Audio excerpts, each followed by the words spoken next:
اچھا، رات کو میں نے کہا تھا نا بھوک بڑی لگتی ہے، اور اس میں ایک اور بات جلسیمیم سے ملتی ہے. جلسیمیم میں اگر روزمرہ کا کھانا چھوڑ دیا جائے یا اس وقت نہ کھایا جائے تو اکثر سر درد ہو جاتی ہے.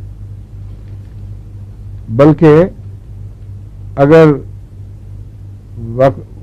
کھانا نہ کھایا جائے بھی ہو جاتی ہے، اور وقت نہ ہو تو کھا لیا جائے اس سے بھی ہو جاتی ہے.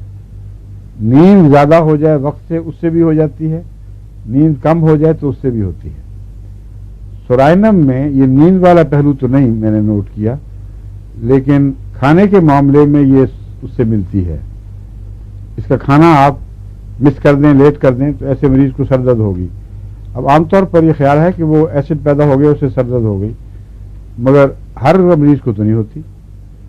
اس لیے جن کے ایسڈ پیدا ہو اور سر درد ہو وہ سورائنم اور جلسیمیم دونوں کی یاد دلاتے ہیں، اور دونوں ٹھنڈے بھی ہیں.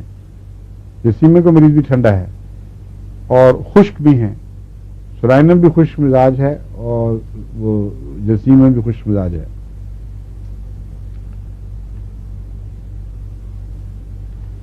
اچھا، اس کا